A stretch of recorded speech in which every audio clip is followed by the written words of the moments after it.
Il fallait avoir du flair pour dénicher, au fond des bois de Sallebeuf, un groupe de sportifs. Une base de vie implantée le temps d'une course particulièrement originale. Il s'agissait pour une spécialiste du trail de parcourir les bois durant 24 heures. Ce challenge, Karine Sanson souhaitait le réaliser afin de préparer au mieux ses prochaines compétitions, le championnat du monde de trail.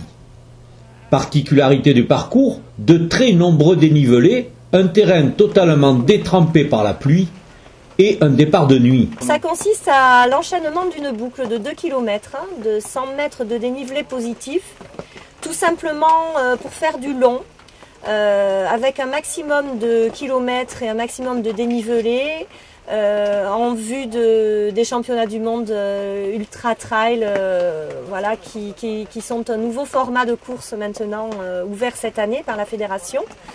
Donc pendant 24 heures je vais tourner et je vais travailler aussi le mental parce que ce genre d'épreuve est très exigeant et le mental est vraiment très très important. Sur une petite distance comme ça, non. Alors après, les trails sur plusieurs jours, j'ai déjà bien sûr fait et pratiqué ce genre d'épreuve. Là ce soir, je redoute rien.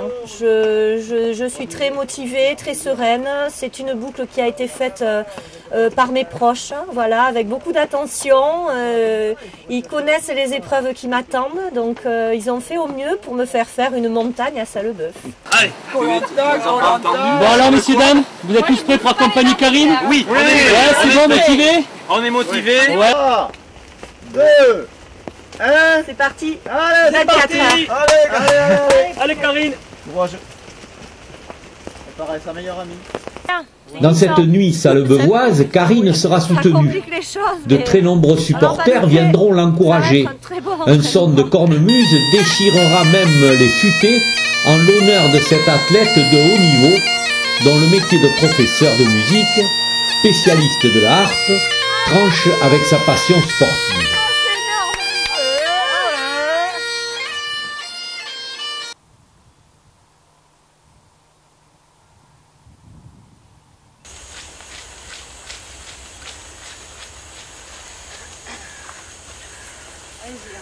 Non, je passe derrière, je me mets derrière. Ne vous inquiétez pas.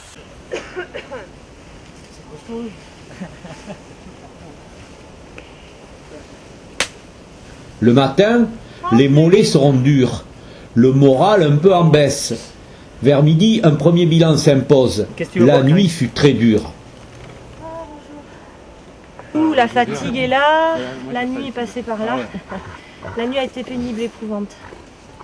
Avec un terrain hyper glissant, du vent et de la pluie, donc il n'y a pas d'appui, les appuis sont fuyants. Et c'est vrai que c'est très très physique. On est sans arrêt en train de gérer la glissade, le déséquilibre. Pas l'appui, donc C'est plus difficile que ce que vous aviez prévu? Oui, la nuit a été plus éprouvante, oui, que ce que j'avais prévu. Maintenant, après, globalement, tout se passe bien. Je suis largement dans les temps.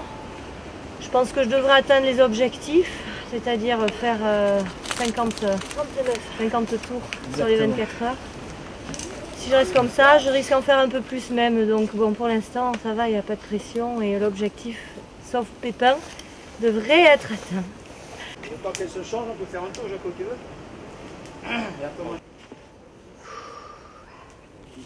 Un repas chaud vite avalé, un changement de vêtements, suivi d'une petite nuit de 20 minutes, et Karine repart pour mener au bout son challenge.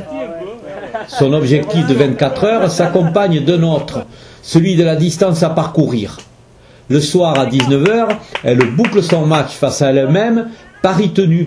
Avec 110 km parcourus, elle aura franchi également un dénivelé équivalent à la hauteur du Mont Blanc. Une belle aventure qui pourrait connaître l'an prochain une suite ouverte au public.